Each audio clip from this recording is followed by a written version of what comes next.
with a Wasserstein space on one-dimensional space, so namely here R. So P2R is the space of every probability measures with finite second order moment.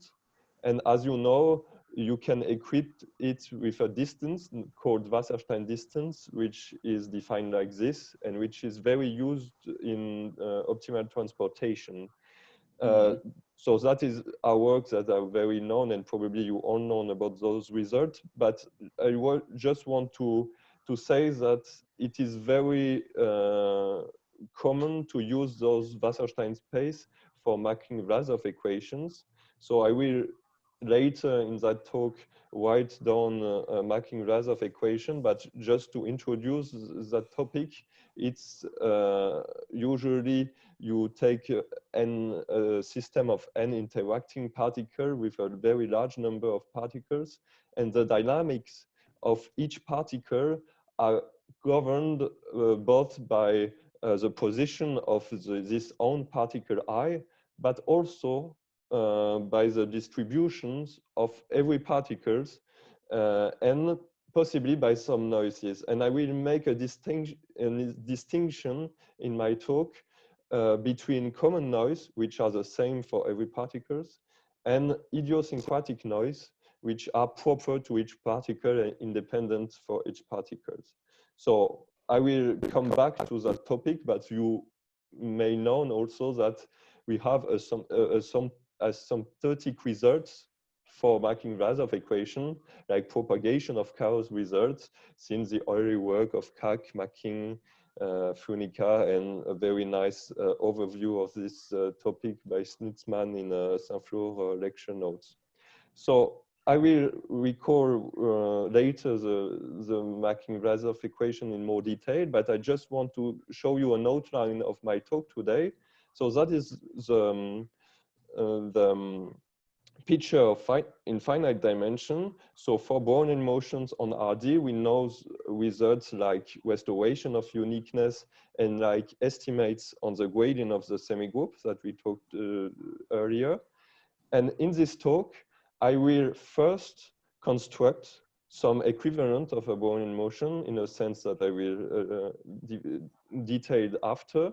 So this construction here of a diffusion was already done by other people, and I will use a small variant of Vitaly Konarovsky's model of modified massive Arratia flow, but something which is a smoother variant of this one, to use it to prove then in the second part of my talk, which will be the main part of my talk, a restoration of uniqueness result for a McKean-Vlasov equation. And also at the end, if time allows it, I will show you some estimates on the gradient of the semigroup that I obtained also for a similar diffusion that I constructed. So this is the plan for today. And so let us start with the construction of a diffusion process on that Wasserstein space.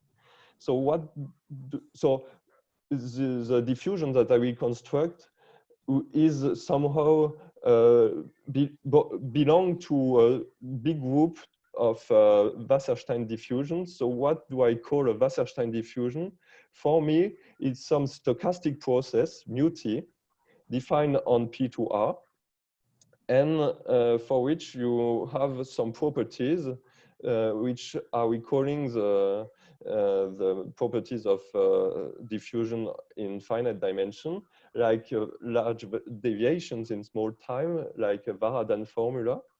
So I want that that process has some property like this Varadan formula. So you may have an idea of the small time evolution of your particles, the small time dynamics of your process, sorry.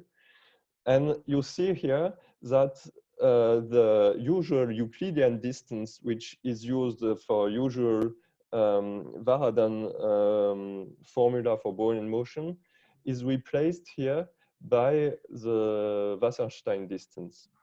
So that is the first property that we want to have for our Wasserstein diffusion. And the second one is an Ito formula, we want that for any smooth map phi, if we expand phi along the trajectory of the process mu t, we want to obtain some martingale term, and the martingale term has to have a quadratic variation, which will be the square of the Wasserstein gradient of phi. So the gradient of phi, but in the sense of the gradient with respect to the topology W2 that we defined earlier.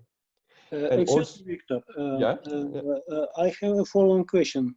Usually in a finite dimensional case, when we consider martingale problem for diffusion process, we only use Dynkin formula. More or less this is the same as your Ito formula statement, that application of smooth function to our process is the martingale plus the integral from the generator applied to this function on the mu t. But you mentioned that you need this also asymptotic for logarithm of probability. It is necessary, or this is just what you want to have from the process? Is it necessary to define the process to have already such kind of asymptotics? No, it's not necessarily at all. We can define everything only with the martingale formulation. So maybe the definition of your Wasserstein diffusion is that this is a Markov process such that, and we have this martingale problem. Yes. Yeah, exactly. We can say it like this, and moreover, we may show some asymptotics such that large deviation in small time. After we construct the process, one can see that. Yeah, exactly. Okay. Yeah, if you want to give a precise definition of the Wasserstein diffusion, exactly. Yeah. Thank you. And so we have some examples of diffusions that of diffusions that have such kind of martingale properties, which were given by von Renesse and Sturm. For instance, there was the first example of such construction, and they use construction via Dirichlet forms and entropic measures on the Wasserstein space of the unit interval. And today I will focus on a second example, which was given by Vitali, which was constructed via a system of coalescing particles. And Vitali and Max von Renesse also showed later that they obtain such type of properties, like for this diffusion, they have a martingale formulation of that problem, and they also have some large deviations in results in small time. So let me now record the construction proposed by Vitali. So here you have the picture for the finite dimensional system of interacting particles. So let me first say that I take n finite. N is the number of initial particles. Here you maybe see that I take n nearly 20 particles between 0 and 1. And on my horizontal axis, I have the time evolution of those particles. Initially, they move independently until two of them meet.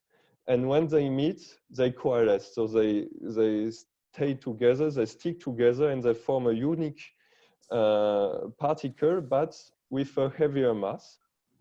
And I will define what the mass is, but the mass is governing the fluctuation of that particle. So here, I give you the precise formulation of the equation satisfied by this system. So xi is the trajectory of particle I.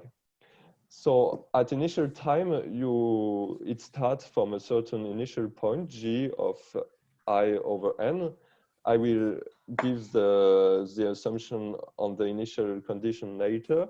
And then you see that the evolution of that particles of that particle I is governed by n independent Brownian motion B1 to Bn here. So I just renormalized here by square root of n. But the important thing is that you don't take every j's here, but only j's. You take a sum here, but only for j's, such that at time s, particle I is at the same position as particle j. With that definition, you will have a coalescing property, namely if two particles are at the same place at a certain time, they will be at the same place. They will still be together at Victor, any larger time. Victor, you know, maybe as I think most of participants of the seminar are very familiar with this construction because it was proposed to Vitaly when he was PhD student in our department. Of course. So you may this maybe you can only briefly mention this construction and go to your own results related to. Okay. Yeah, fine. So here I divide by the mass. As you know, this mass is governing the quadratic variation. So the quadratic variation is given by 1 over the mass. And Vitaly, so I will not record the result of the tiniest results that Vitaly proved in the cohort space, but probably you know this. And you know that you may have some limit process at the end, yt of u, in that cohort space. And yeah, just to recall, the initial condition G is in some LP space for P larger than 2. And so the properties that Vitaly showed for this limiting process was that y of 0 was G. Okay, we have this non-decreasingness of the quantile function of the function y, so yt. So it is the quantile function of some measure mu t. We have this martingale property, which is square integrable, and we can compute the covariation, the quadratic variation of y. So you probably all know that formula. And moreover, we also have these very nice properties, and for each positive time, mu t is only a sum of Dirac measures. So that was probably you all know those properties. And now comes the first result that I proved during my PhD. It was that for that result, and this is very related to something probably you also did, Professor Jourdain, with the Arratia flow, not the modified massive Arratia flow, but the Arratia flow, is to give some representation of that process, so of a process y satisfying 1 to 4 with respect to a Brownian sheet. So may I maybe recall the definition of a Brownian sheet? So here I just put the definition. Maybe if it's not clear, I can briefly recall it. So Brownian sheet is just given by a white noise of this. So this is a Brownian sheet on the interval 0, 1 times 0 t. And the definition is given by this one. So if you take a white noise on this of 0, 1 times 0 t, you define it like this. And the main properties that you must have that are characteristic of Brownian sheets, it's that if you integrate a L2, a progressively measurable L2 function against that Brownian sheet, you get a martingale with the following quadratic variation, which is L2 inner product. Okay, and so my results, my first result, but this is just some rewriting, so we have to make sure that the space is sufficiently large in order to define some independent Brownian sheet on that space. But if that's the case, we can construct some Brownian sheet here, and so that yt of u is just given by the initial condition times this integral with respect to Brownian sheet. So why do this theorem? So this was just a first result, but why do this representation is helpful for the following, for the sequence, for my other result? It is because there is still an open problem with this modified massive Arratia flow. It is that we do not have uniqueness, even in a weak sense, of a process satisfying property 1 to 4. Equivalently, we do not have uniqueness of a process satisfying this for a given Brownian sheet, W. So my first idea was to create some regularized version of this modified massive Arratia flow by replacing this indicator function that you have here or in the definition of the mass, and which gives all the singularity of the process yt here, to replace this by some very smooth function phi of sigma here. Phi of sigma is some smooth function on R, which has compact support, and the size of the support is given by sigma. And we want that n, which is equal to 1 in a neighborhood of 0.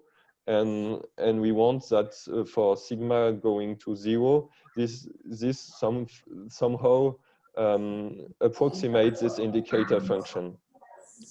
So that's the first idea. And also a second modification is that I just here add some epsilon, some positive epsilon to the mass. If I do this, I just ensure that the denominator is bounded below, but by epsilon, and so I do not Victor, really have problem of. Let me ask you, yeah. what is the mass now? Because do you expect now for this equation? Do you expect that you will have some coalescence and you will have positive mass? Positive mass. Yeah, I will have positive mass because here my smooth function, so I will just show you phi of sigma is some function which is equal to 0 and which is smooth, and so maybe here you have a compact support between minus sigma and sigma. So you see, by definition of that mass, it is non-negative. Oh, I see. Okay, okay. This is a different, okay. And yes, the mass here, this was the mass for your system with that counted all the particles which were at exactly the same position of particle u. And here, with that definition, I count every particle that are on a neighborhood of size sigma of u, and you count it with mass 1 if they are very close to that particle, and with mass with weight 0 if they are very far away.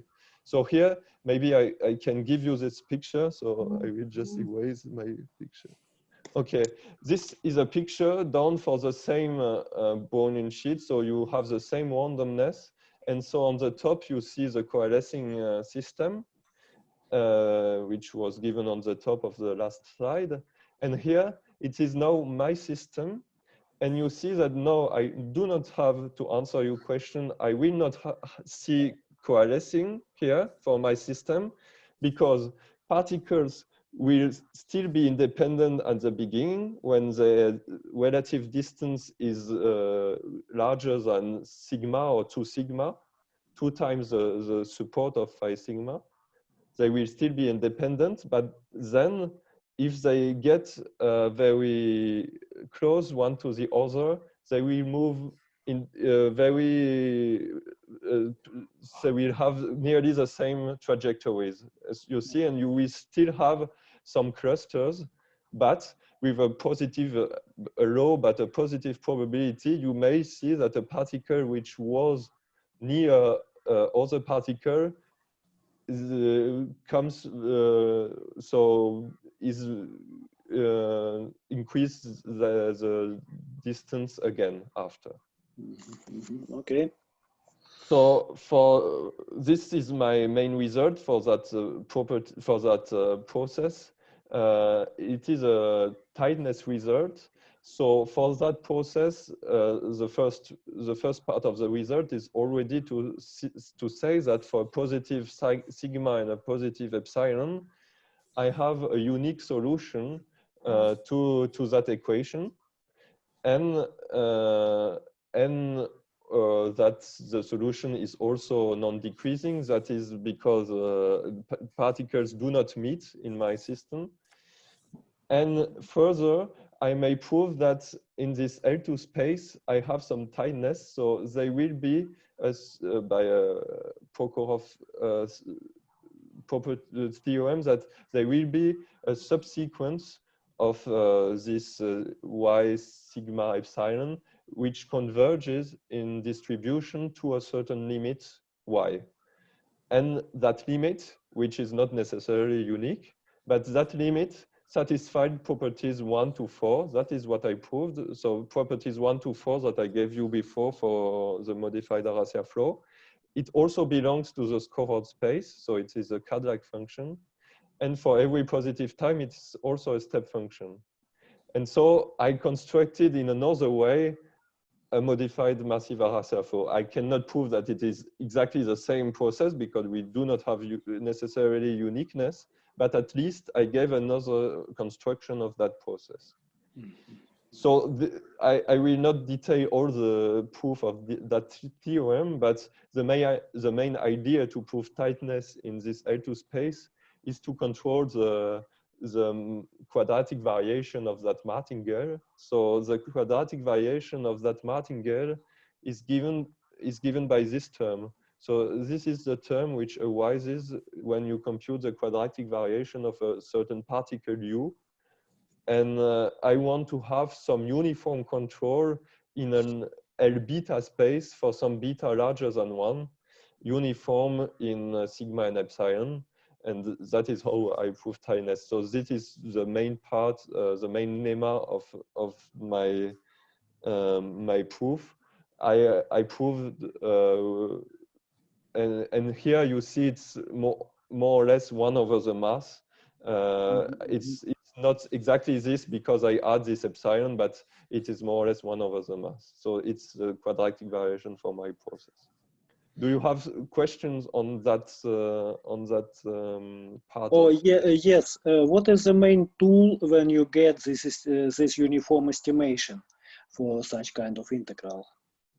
Then I use some tightness criterion on the L2 yes, space. Yes, I understand that it is enough to have tightness, but Okay.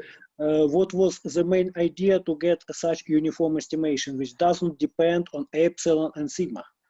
Yeah, so the main idea here was to control the mass, to have an upper control on the mass and a lower control on the mass. So for a certain time, for a certain time s, I wanted to be sure that two particles. I wanted to control that two particles will not become too. So how can I say it? Yeah, to prove that the mass cannot be too big, I use the fact that I use nearly the same facts that were given in Vitaly's paper, so that I can prove some results for martingales because it's like Brownian motion multiplied by square root of n. So you may prove that the mass is not becoming too big, or no, sorry, too. Oh, now I recall. So you just control the mass, then you give the estimation for speed of martingales for fixed u. Yeah, exactly. And then again you have the estimation for mass. Yes. Exactly. Okay. And you need to control the mass from below, because from above it is always 1, right? That's why you control it. Sure. Yeah, exactly. But Victor, could you please explain me why do you have diffeomorphism? Yeah, because it's like for ODEs, if you have two solutions of an ODE and you have some Lipschitz coefficients, you know that they will never two trajectories will never meet. And here we have exactly the same behavior here. So if you take the difference of but you have something in the denominator m of u. Yeah, here I have it's epsilon plus epsilon, but here you have Lipschitz coefficients because everything is smooth, because here you have smooth function, and because you add this epsilon, you have an upper control because the denominator is bounded below. Okay, so I understand, because denominator is a function of y of u. Not also f of u, but it actually depends on y of u. Here you see that it depends here on y of u. So this is, it's not only maybe we can instead say that it is more a function of y of u than just a function of u. Exactly. Did it answer to your question? Yes, thank you. So maybe now I can explain how I will use those type of process to obtain some restoration of uniqueness of a McKean-Vlasov equation. So let me first come back to finite dimensional system of particles. So here I give you the definition of a McKean-Vlasov equation. So you see xi, the trajectory of Si is given by some coefficient here from possibly from time, position, but also from mu t bar, which is the empirical measure associated to the xj's. You have the same type of sigma of coefficient sigma here, and here you have independent Brownian motion bi's. And you know that we have propagation of chaos for those system of particles to the following system in we see this asymptotical behavior of xt. Xt is given by b of t xt, and here we see the law of xt itself. So that is the law of some particles describing the asymptotic behavior of my system of particles. Now I add to that system another type of noise, which is now a common noise. You remember that I want to make this distinction between idiosyncratic noise, which were independent to each particles, and here I take a WT, W, which is just a Brownian motion, independent of those Brownian motion BIs. If I do this with another coefficient with the same shape as sigma, what will be my asymptotic system here? It will be a system also with a B and a W, which are independent, but now mu t is no longer just the law of xt. It is given by the conditional law of xt given the filtration generated by W. So Victor, I also studied the same class of equation, maybe from the work with Peter Kotelenets in 1995, and we prefer to write here the floor, not xt, but because you consider measures on the Euclid space, for example, yes? Mm-hmm. And then we can say that you have the equation for the floor dx ut is equal b with dt, and sigma with the same db dw. So not for random element, but for floor already, yeah? Actually, Okay. they have independent Brownian motion BI. No. Equations without BIs. No, yes, I just now I am speaking about the common noise W, and this one, yeah. So this is my point. Okay. So is it possible now to write this equation in such a way? Probably, yeah. So maybe I first have to read again what you proposed, but probably, yeah, it's possible to write an equation for the flow. Okay. And so the unique thing that so probably you agree that this mu t, which is solution for this equation, is now random. So it was not random in the previous case without common noise. Here it was deterministic, but now it will be a random element, and you may also write the equation. It is random with respect to the randomness given by W.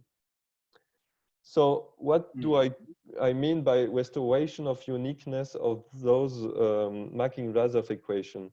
Here you have a simple so here you have a McKean-Vlasov equation. B is not smooth enough, and you add some Brownian motion, some finite dimensional Brownian motion. This is the work of Jourdain, and which was later detailed by Mishurave and Tenikov, etc., and the other people written here. In their assumption, the function B here, which is a function of R, the state space, and of the measure space here, this function B satisfies the following condition. With respect to the variable x, it is only bounded and measurable. But with respect to the variable mu, it has to be Lipschitz-continuous with respect to at least this total variation distance that you all know, the total variation distance between two measures. So this is a little bit less restrictive than Lipschitz continuity with respect to Wasserstein distance, but still you have to have some Lipschitz continuity with respect to the measure argument of B here. And why is it so? Because you only have a finite dimensional noise here, so you may not think that you will be able to smooth out the non-regularity, which is infinite dimensional here. So my idea in my work, and that I will show you the statement in a second, is to use the infinite dimensional noise that I just created in order to restore uniqueness even for B, which has lower regularity than Lipschitz continuity with respect to this mu variable. So that is now the equation that I study.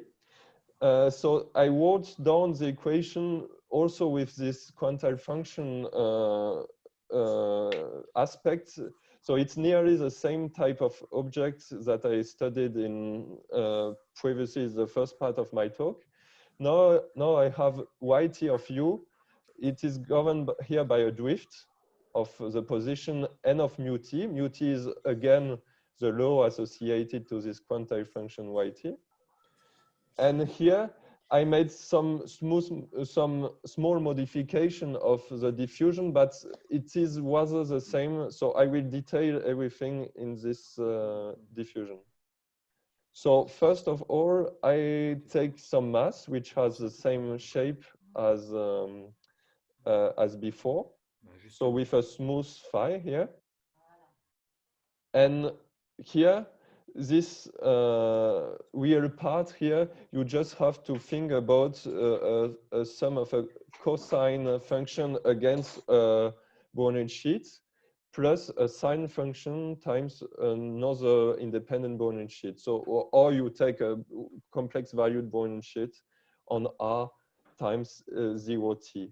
And now you see that this variable is governing the frequency of this Fourier shape here of the diffusion.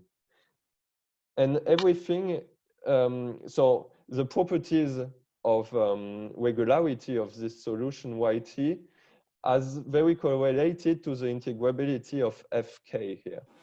Because if Fk is sufficiently integrable, you may say B is equal to 0 now. If B is equal to 0 and F is L2 integrable, you have well-posedness of that equation. So in fact, I will take F of the following shape, 1 over 1 plus K2 to the power alpha over 2. So it is its behavior is somehow as 1 over K to the power alpha at infinity. And the role of alpha is determinant here, because if alpha gets, the larger alpha is, the more regularity you will have for the solution of that equation. It will be, when I say it's regular, I mean here for a fixed time t, it will be very regular, like C1, C2, C3, etc., with respect to variable u. That is what I will need. But also you have some, yeah, so, and I repeat here that mu t is random because with a randomness given by this common noise W. So W is playing the role of common noise. And here I give my result of restoration of uniqueness. What is my result? If I take some initial condition G here that is strictly increasing in C1, and if alpha, so the coefficient of F here, is between 3/2 and 2, then I have weak uniqueness of the solution to that equation here, with the following assumption on B.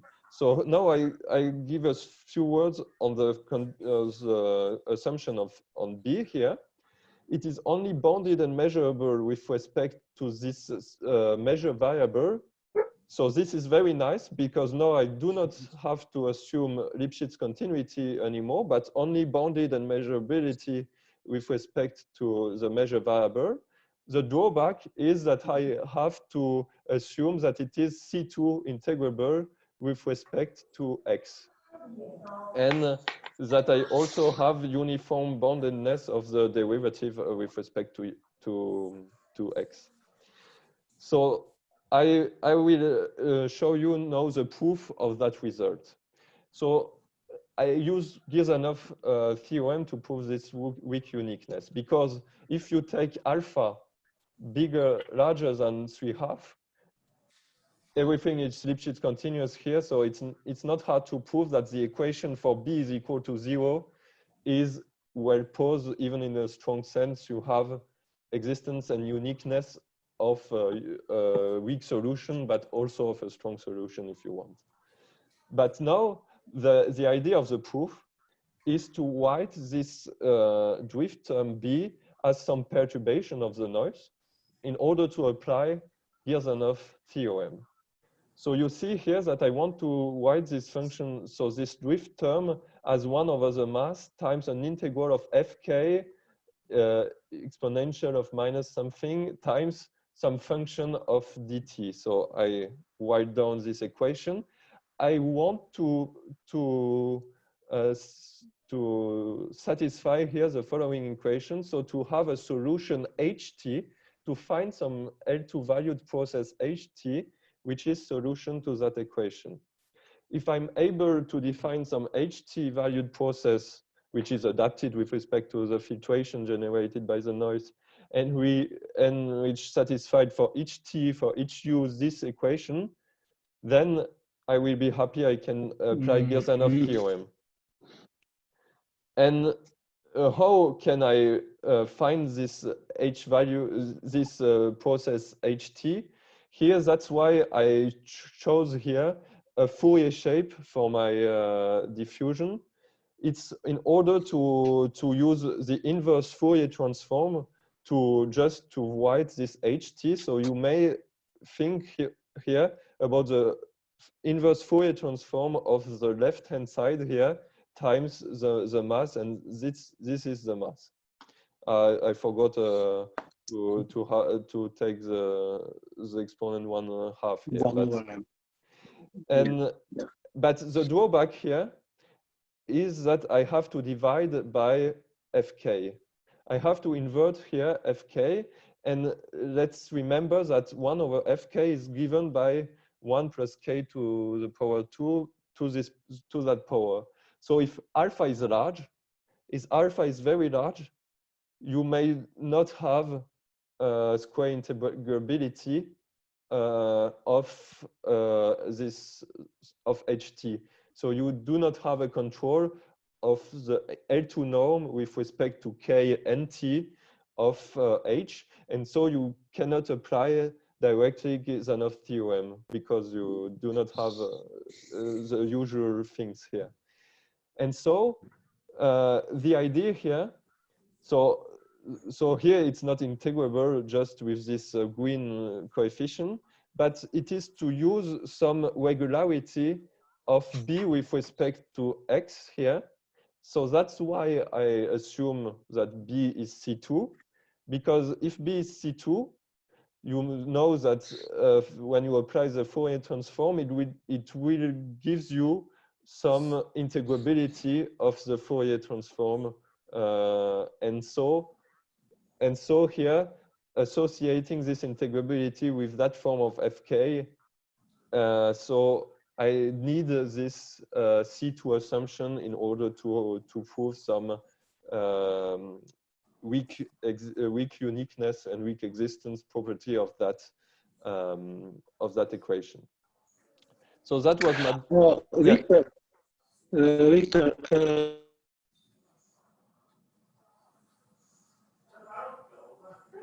this 1 over mu in 1/2, because it seems to me that it is not necessary to have such a very complicated coefficient,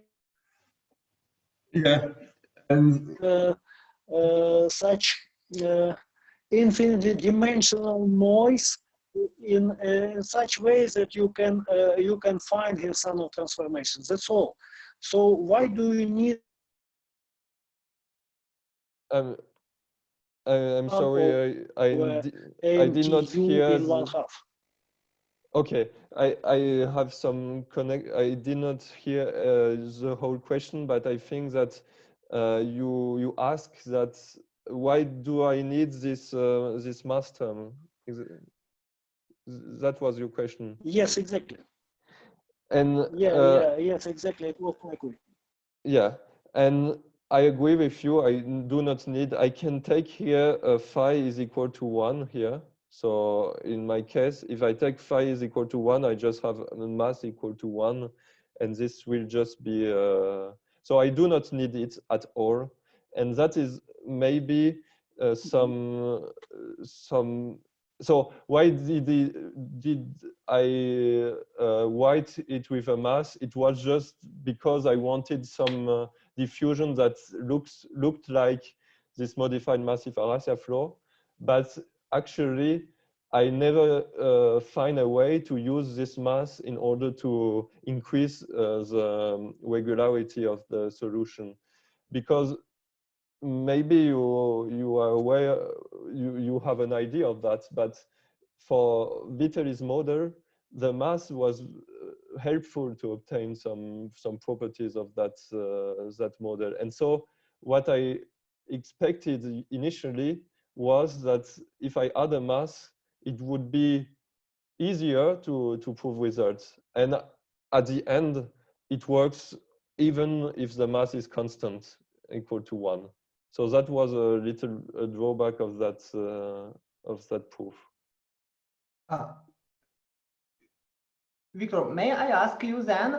Okay, when you add the mass, did you try to consider what happens if the function phi there also will behave as in this approximation shape for the massive modified Arratia flow?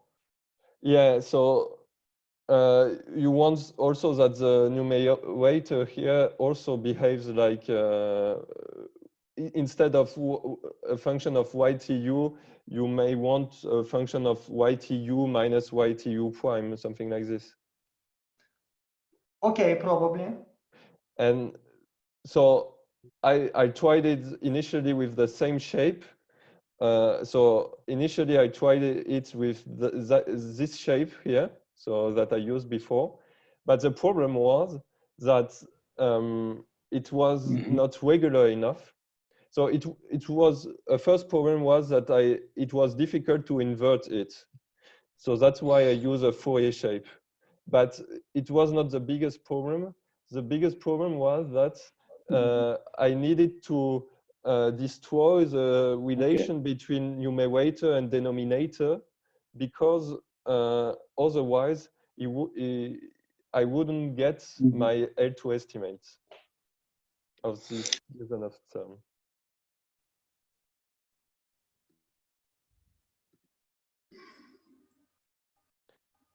Maybe I can.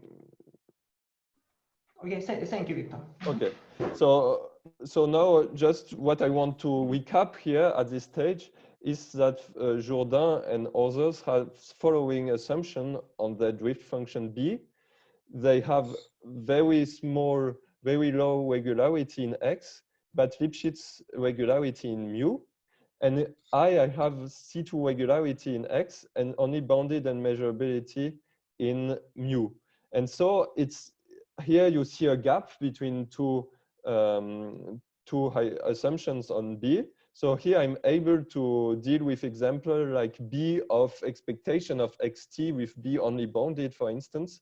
That is very nice.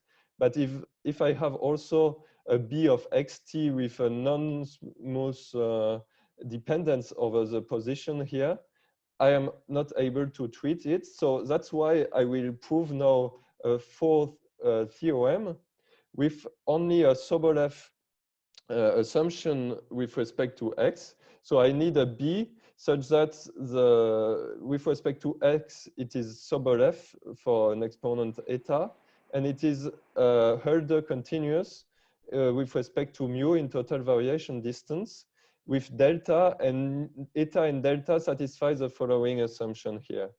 So if delta is close to 0, you see that I'm nearly in that case, and I need eta be very large. And yeah. By the way, Victor, do you hear me? Yeah, yeah. Yes. So I'm sorry. Coefficient B. Do you have some good examples of coefficient B, which is smooth in total I'm really variation sorry. distance with respect to measurement? I'm sorry because I hear you with some gaps in what you are saying. So. Yes. Okay. Okay. I can repeat.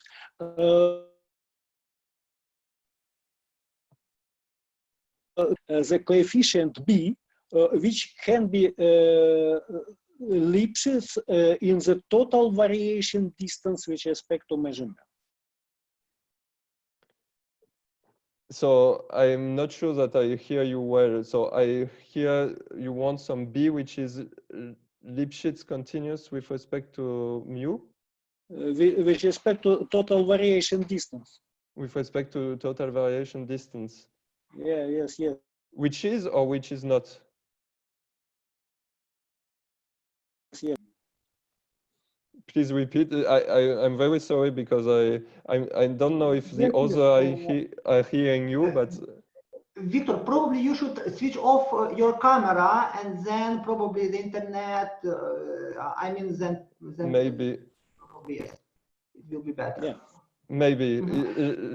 Yes. So what about good examples of coefficients which are Lipschitz or continuous in the distance of total variation? So here I have some examples. of here, if you take this example of B, with B only bounded, it is Lipschitz-continuous with respect to the total variation distance. But in that examples, if you have B of expectation, it is not anymore Lipschitz-continuous with respect to the total variation distance. If B is not Lipschitz. Yes, exactly. Okay. And that is a big problem because in mean field games, often they use function B with respect B of expectation, and so that is not very nice. And here I just give you an example of a B which also depends on xt and on this expectation.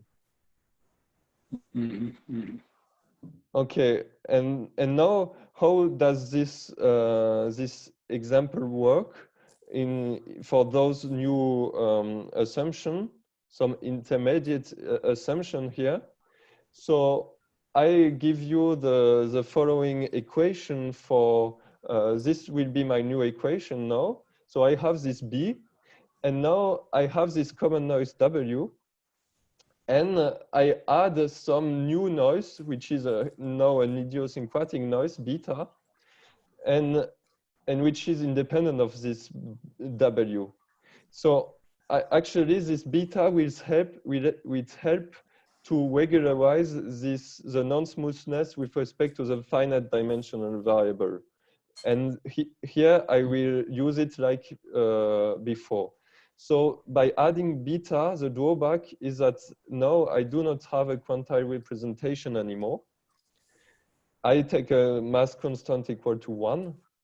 And here I have some other details about the solution, but maybe because time is nearly finished, I just show you the result and I give you some idea of the proof. Maybe I can come back here later in the question time. So if I take the following assumption on eta, and if alpha on eta and delta, which are my regularity of the coefficient B, and if alpha is well chosen, I have existence and uniqueness of a weak solution in that sense, in the compatible sense. So if they satisfy some compatibility condition. So let me explain briefly how the results work. So first step, everything works well if the drift is equal to 0. So here I have a strong solution, a unique strong solution, and I can say that it is a progressively measurable function of initial condition psi of the noise W and of the noise beta, that is Yamada-Watanabe theorem. Also, I have this equality of laws of Z, W, and beta. And now, first thing is that I add a drift, which has regularity given by Jourdain. So everything is Lipschitz-continuous with respect to total variation distance. And uniformly bounded. And in that case, I just use this beta term, this finite dimensional noise. Here I use the same proof as Jourdain, which was a proof with a fixed point argument and a Girzanov theorem. So I take some mu, I do a Girzanov transform, I solve a fixed point problem, and I can prove at the end that I have a unique semi-strong solution. What do I call semi-strong solution?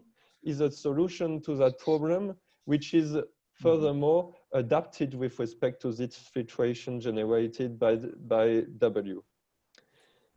And so that was my second step. And the third step is now to add drift, general drift B. And in that case, I split the drift between a beta tilde, which has the previous assumption, and some other term, which is now regular in X, but with low regularity in mu. And so for the wet term, I know how to deal with. It was step 2. And here I will use the noise W in order to deal with the blue term here. And here I do the same Fourier inversion that I do before with this HT as before, and I will have a unique solution. But the drawback here is that my solution is not at the end with this Girzanov argument is not necessarily adapted with respect to this new noises W tilde, which is given by Girzanov theorem. So that's why I'm only able at the end to say that it is a solution in that sense. So it's a solution in that sense. Mu t is a conditional law of Z with respect to conditionally to the filtration generated by both W, but possibly another source of randomness, with the condition that mu and W remains independent with beta, with the other noise beta, and with the initial condition psi. So probably I will stop there. And here, as I say, I didn't use the mass, and probably it could bring some additional regularity to our system. So I will not speak about gradient estimates, but maybe if you want some results, I can answer in the question. And thank you a lot for your attention.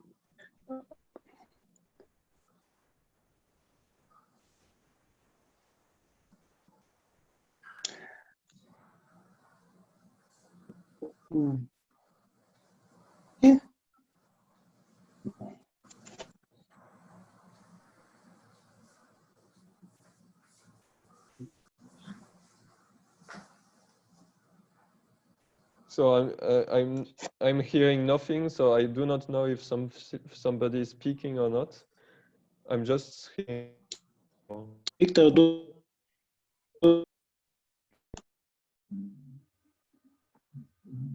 Thank you very much. Thank you. So thank you a lot. So maybe I switch off the screen. So maybe here I hear you better. Victor, maybe you can use some additional like 10 minutes about this integration by path formula and smoothing properties with respect to phase variable of your Он тоже не пошел, Тёма. Yeah, you want me to show you some results in 10 minutes? Yes, yes, exactly. Okay, okay, I will do this. So Папа, такое имя есть. Артемий? Ну, okay, so for gradient estimates, let me explain Yes, how yes. he works. So that's our usual results, usual Bismut-Elworthy results for Brownian motion. That is integration by path formula for the usual hit kernel. And you may usually infer for those integration by path formula and control on the gradient of that type. So my idea here was to use also a diffusion. So here I will work on the torus instead of the real line. Why the torus is both to avoid problems of density at infinity. So I will only have density with compact supports, measures with compact supports. And also I will work only with diffusion such that the measure on the torus has always positive density, positive everywhere. So let me just say a few words about this equation. It's very like in the spirit of the previous part, but you just replace the Brownian sheet here, but by the an infinite sum of Brownian motion, of independent Brownian motion. And here you have also this Fourier shape, but it's a Fourier series instead of a Fourier integral. And you also add this beta here, like in the previous part. So alpha plays the same role as before. When alpha becomes larger, then I get some regularity of the solution. And I want to say a few words about beta because beta is important here.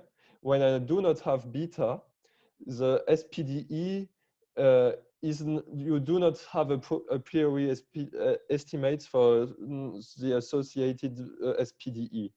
When I add beta, it gives me an additional level of regularity. And so the important thing is that I will not consider the semigroup associated to mu t, which would be the law of xt, but I will consider mu t, which is the law of xt, but both with respect to this label measure, but also with respect to the randomness of beta. So I just smooth out among the realization of beta here, but beta is just a translation of my process. It does not depend on u, on particle u, so it's the same for every particle here. So in other words, you can also say that mu t is the conditional law of xt given the realization of w. Mm-hmm. So now let me state my result. So my result works for a function phi, which will be defined on the Wasserstein space, and which is torus stable. What do I call torus stable? It is if phi of u is equal to phi of nu for each nu and for each measure having same traces on the torus. So or in other words, phi is more or less a function of P2 of the torus. And now we define, as usual, the semigroup of this solution here. It will be the expectation of phi of mu t. G is my initial condition here. And here I only take the expectation with respect to the noise W, because here mu t is only, so I could take the expectation, but I just want to stress out that it is only an expectation with respect to the randomness of W, because mu t is only W measurable here. And here is my estimate. So when I differentiate the semigroup in the direction G plus rho of H, I have the following bound. So I have a L infinity norm of phi. I have a C1 norm of H. So I will take H a one periodic perturbation, a one periodic function of class C1. And I have to divide by t to the power to the exponent 2 plus theta here. So theta is coming from my conditions. So I need alpha, which is large enough, and also G, also G, which is regular enough. And the idea is to use the usual Thalmayr and Thalmayr-Wang method to obtain Bismut-Elworthy formulas for semigroups. So you expand your solution with initial condition depending on time, xt of g plus rho th here. So when you do this, you will have your solution plus a term of order rho, which is given by the derivative of the initial condition with respect to time, plus a reminder term, and here we have controls on this reminder term. And the idea is very the same as before. Is to rewrite this new term here as a perturbation of the noise. So I will have to do the same kind of thing with a Fourier inversion here. So to find some lambda, which is solution of this word, of this thing. And if I'm able to find alpha, if I'm able to find lambda, which is L2 integrable here, I can apply Girsanov theorem, and I would obtain here at the end, by differentiating my Girsanov equality here, I would obtain my usual Bismut-Elworthy-Li integration by part formula. That would be a nice word, but the problem here, it is that I do not have this equality. I do not have, so I may have this equality, but lambda is not integrable enough. It is not integrable enough because here, as before, I need alpha very, very small because I will have to invert this coefficient fk. But I also need alpha to be large because I want that this coefficient here, the derivative, is very regular with respect to u. And this is not possible for the same alpha. And that is that's because I do not have, and for that reason, I will just rewrite this green term here with a smooth, so I took a regularized version of this. So I just take a convolution of that term plus a reminder term. So for the smooth term, I do the same method as before. I obtain an integration by part formula, but this integration by part formula, which will be up to a certain reminder term that will depend of the epsilon here, which is the coefficient of convolution. And the idea is to use now the noise beta. Up to now, I didn't use this noise beta. It is to use this noise beta in order to deal with this second term, this reminder term. And that is why I do not have, like here, a real integration by part formula that would lead to an exponent t over 1/2, but I will have some deteriorated explosion rate here, like t to the power minus 2 plus theta. So that's what I wanted to say about that result. Do you have some questions about that part? Okay, so in this part, actually, you have a question which is not closely related to the previous diffusion. Maybe you can do the same with more general coefficient, yeah? Yeah. But actually, I had problem to invert more general coefficient. But of course, yeah, that would be nice. Here, I took those coefficients because it was the only one where I knew how to deal with this, or to deal with this idea of regularization, etc. But of course, it would be nice to obtain a larger result for a larger class of coefficients. You see, maybe if you have smooth stochastic flow, not this one, but smooth stochastic flow, you will you can apply the same idea. I remember that we with Elena Ostapenko used this Fourier transform to find large deviation of smooth stochastic flow. More or less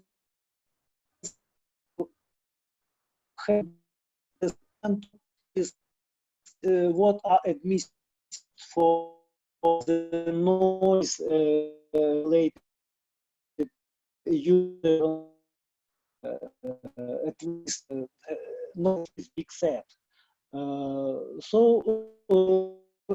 this way I rule out